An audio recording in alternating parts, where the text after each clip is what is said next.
General Settings. Log into your account at my.signingcloud.com. On the home page, navigate to the side menu at the top left.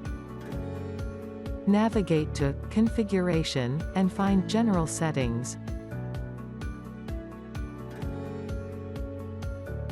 Here you are able to set up for Web Application Session Timeout, Default Document Effective Time and Default Document Validity Time. Web Application Session Timeout allows you to monitor the web application sessions.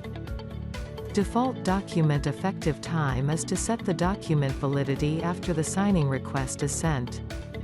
Default Document Validity Time is to remind the recipient X days before the document expires.